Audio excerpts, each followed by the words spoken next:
Introduction of the couple.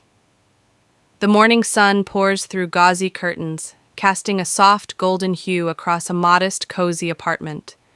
The air is filled with the gentle clinking of cutlery and the faint hum of a kettle on the stove. At the small kitchen table sit Ayan and Zoya, a couple in their early 30s, quietly sharing breakfast. There's no need for words. The silence between them is not awkward, but comfortable, familiar. Ayan scrolls through the morning news on his phone, occasionally glancing at Zoya, who is absently stirring her tea, lost in thought. He smiles softly, brushing a crumb from her cheek, and she offers a half smile in return.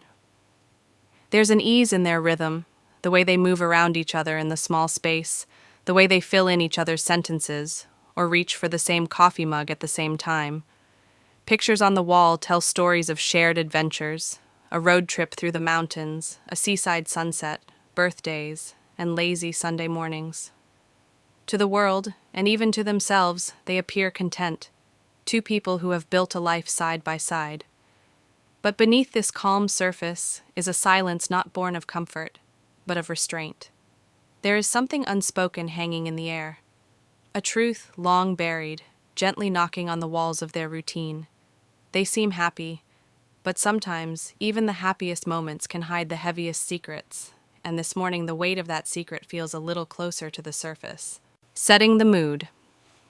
The day moves on, but the atmosphere in the apartment has subtly shifted. The light is dimmer now, filtered through gathering clouds outside. Rain taps softly at the windows, adding a faint, rhythmic melancholy to the air. Zoya stands at the sink, washing dishes, her movements slow, distracted. Ayan, seated on the couch with a book in his hands, hasn't turned a page in several minutes. They're in the same space, yet distant, orbiting each other without truly connecting. Zoya glances at Ayan from the corner of her eye, as if searching for the right moment, or perhaps the courage, to speak. Her lips part slightly, but no words come out. Instead, she dries her hands on a towel and walks past him without a word. Ayan senses it, the shift in her energy, the flicker of something troubled behind her eyes. He watches her go, a crease forming between his brows. He opens his mouth to ask if she's okay, but thinks better of it and says nothing. Small things begin to stand out. The way she avoids his gaze. The way he hesitates before touching her hand. Their conversations are functional, stripped of the warmth they once held. The laughter that used to echo through their home now feels like a memory. There's love, that much is clear. But there's also distance, fragile and growing. Something is buried between them, and it's starting to rise. The silence has changed. Now it's filled with the weight of something unsaid. Flashbacks. A quiet moment in the present, Zoya folding laundry, gives way to a warm, sun-drenched memory. The colors are richer, the sounds livelier. Ayan and Zoya are younger, full of spark. They're at a bookstore, both reaching for the same poetry collection. Their hands brush. Awkward smiles are exchanged. That's how it began. Another flash. A late-night walk through the city streets. They're laughing, sharing childhood stories, dreams, fears. Ayan pauses beneath a flickering street lamp, looking at her like she's the only person in the world. "You talk like you've lived 100 lives," he says. Zoya shrugs. "Maybe I have." It's in this moment that something between them shifts, fragile but undeniable. Then, a rainy afternoon inside a tiny cafe. He recites a poem she once mentioned she loved, and her eyes shimmer with surprise. She reaches across the table, taking his hand. No big declarations, just the beginning of something deep. Montage, dancing barefoot in the kitchen, road trips filled with off-key singing, silent support during a job rejection, and tearful joy at a promotion. They build a world together, one rooted in mutual admiration, laughter, and shared struggle. Back in the present, Zoya holds a shirt of Ayan's to her chest, eyes misting. The love was real, raw, and full of hope, but even the most sincere beginnings can lead to uncertain places, The memories are beautiful, yet they echo with the question, where did we start to drift? The secret weighs in night has fallen. The apartment is quiet, save for the low hum of the refrigerator and the occasional creak of old floorboards. Zoya sits alone at the edge of their bed, a dim lamp casting shadows across her face. In her hands, she clutches an old letter, its edges worn, its contents long memorized, though never spoken aloud. Her eyes flick toward the closed bathroom door where Ayan is brushing his teeth. Her heart races. She rehearses the words in her head for the 100th time, but they never sound right. They either sound too casual or too devastating. She stands, paces, sits again. Her breath catches in her throat. A part of her wants to tear the letter apart, burn it, and pretend it never existed. Another part, the stronger one, whispers that the truth deserves to be told, that Ayaan deserves to know, that she deserves to be free of this weight. Flashes of fear ripple through her. What if this changes everything? What if he walks away? What if this breaks them? A creak from the hallway. Ayan enters, towel draped around his shoulders, smiling faintly. You okay? He asks. Zoya nods quickly, too quickly. Just tired. But as he turns away, her expression falters. Her eyes fill, and she bites her lip to keep from speaking or crying. The truth is right there, pressing against her chest like a scream she can't let out. Tomorrow, she tells herself. Maybe tomorrow. The confession. It's late. The rain has returned, steady and unrelenting against the windows. Ayan sits at the dining table, reading over some work papers, but his attention drifts to Zoya, who stands silently by the window, her arms wrapped around herself. She turns to him slowly. Her face is pale, her eyes heavy with emotion. Can we talk? She asks, barely above a whisper. Ayan senses the weight in her voice and sets the papers aside. Of course. What is it? She walks over, sits across from him, and takes a long breath. Her hands tremble slightly. There's something I should have told you a long time ago. I wanted to, but I was scared. Still am. Ayan leans in, concern deepening in his eyes. Zoya, what's going on? She hesitates, then says it. The truth she's held back for years. Maybe it's about someone from her past. A betrayal, a lie, a decision she made that affected both their lives. Her voice shakes, but she pushes through, sentence by sentence, unraveling the truth that's weighed so heavily on her. When she finishes, there's silence. Ayan doesn't speak. His expression is unreadable. Not anger, not immediate forgiveness, just shock. The ground has shifted. Everything that felt certain now feels fragile. I never meant to hurt you, she whispers. He stands slowly, eyes still on her. A pause, then softly. I just need some air. The door closes behind him, and Zoya is left alone, trembling in the silence that follows truth. His silence. The door creaks open minutes later, and Ayan steps back inside, soaked from the rain. He doesn't speak. He doesn't look at her right away. He just hangs his jacket on the hook, his movements mechanical, distant, as if he's somewhere else entirely. Zoya watches him from the couch, eyes swollen from crying. She doesn't move, barely breathes. She's waiting, not for forgiveness, not for anger, just something, a word, a glance, a sign. But Ayan says nothing. He walks past her, into the kitchen, pours a glass of water, and stares at the sink, as if the answer lies somewhere in the bottom of the glass. His mind is spinning, playing her words over and over, trying to reconcile the woman he knows with the secret she just revealed. He finally sits across from her, elbows on knees, hands clasped tightly. Still, no words. Zoya tries to speak. Ayan, please say something. He raises a hand, gently, not out of anger, just to hold back the flood. His jaw tightens, his eyes glisten, but he blinks it away. I don't know what to say, he finally mutters. I thought I knew you. All of you.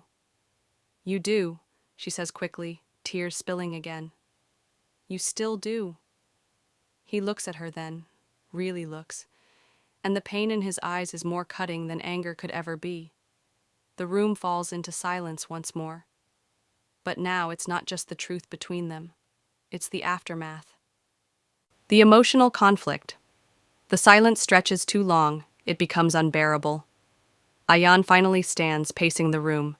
You should have told me, he says, his voice low but heavy. Years ago, you let me build a life on something that wasn't real. Zoya rises too, voice cracking. It was real, it still is. I made a mistake. I was scared. I didn't want to lose you. You lost me the moment you stopped trusting me, he snaps, then instantly regrets the sharpness in his tone. She flinches, but doesn't back down. I was trying to protect us. I didn't know how to undo it without destroying everything. Ayan turns to her, raw emotion breaking through the surface. So you lied instead? Every memory we made. I'm supposed to wonder now if it was all a performance? No, she says, stepping closer. None of it was fake. I've loved you with everything in me. I still do. But you didn't love me enough to be honest, he fires back. Her eyes burn with pain. Don't say that. Please don't reduce everything we had to one mistake. Ayan shakes his head, overwhelmed. This wasn't just a mistake, Zoya. It was a choice. Every day you kept it from me. Tears roll down both their faces now, not from anger but heartbreak. There's too much love to hate, too much pain to forgive. They stand there, inches apart, caught between the past they shared and the future they no longer recognize. Neither moves, neither wins, just silence and everything unsaid. Goodbye. The storm outside has passed, but inside, everything still feels broken. Ayan stands by the door, suitcase half packed. The sound of the zipper closing cuts through the silence like a final note in a song neither of them wanted to end. Zoya stands behind him, arms wrapped tightly around herself, her eyes swollen, her voice barely above a whisper. So, that's it? Ayan doesn't turn around immediately. He takes a deep breath, steadying himself. I don't hate you, Zoya. I want you to know that. Then why are you leaving? He turns to face her, and for a moment, he's the man who once held her hand through sleepless nights, who memorized the lines on her palm like poetry. His eyes soften, but the distance remains. Because I can't unknow this. I can't pretend it didn't change how I see everything, and staying right now would only make us both bleed slower. Zoya takes a step forward, voice cracking. I still love you. He nods, a tear slipping down his cheek. I love you too. That's what makes this so damn hard. They stand in the doorway, two hearts breaking in silence. Ayan brushes a hand along her face, his touch lingering for a second too long. Take care of yourself. Then, with one last look, full of love, sorrow, and everything they'll never be, he turns and walks away. The door closes behind him, quiet but final, and she stands alone, wrapped in the echo of goodbye. Aftermath. The apartment is quiet now. Too quiet. Zoya sits on the living room floor, knees drawn to her chest, wrapped in one of Ayan's old sweaters. The echo of his footsteps, his voice, his goodbye, still lingers in the corners of the room like smoke after a fire. Tears fall, but they're slower now, more reflective than desperate. The grief is real, but so is the weight that's lifted. For the first time in years, she isn't carrying the burden of her secret. It hurt. It cost her everything she feared it would. But it's out. She walks to the window, watching as morning light begins to break through the clouds. A soft breeze rustles the curtain, brushing her face like a quiet reassurance. The world outside hasn't ended, and neither has she. She picks up the letter, the one that started it all, and slowly folds it, placing it in a drawer, not to hide it, but to finally let it rest. It's part of her story, not her sentence. Zoya moves around the apartment differently now, still slow, still heavy-hearted, but with a strange calm. She makes herself tea, waters the plants, changes the sheets, small acts of healing, small declarations that life goes on. She stands taller, hurting, yes, but no longer hiding.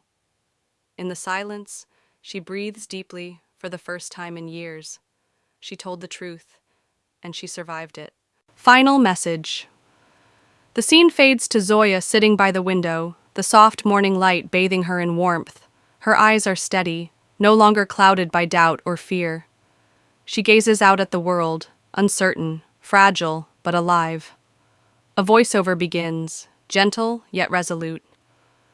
Sometimes the hardest thing isn't hiding who we are or what we've done. It's the courage to let go of the safety that silence offers, to speak the truth, even when it means losing everything we thought we had.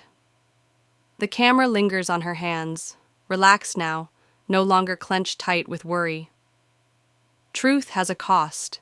It can fracture what we build, shatter the walls of trust, and leave us exposed.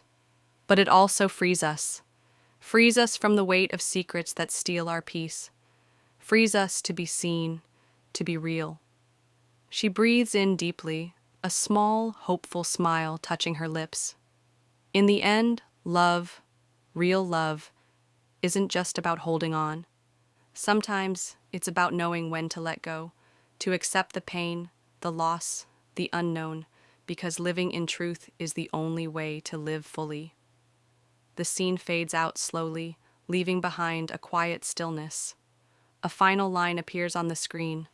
She told the truth. He told her goodbye. And in that truth, they both found something real. The story closes, not with answers, but with the courage to face what comes next.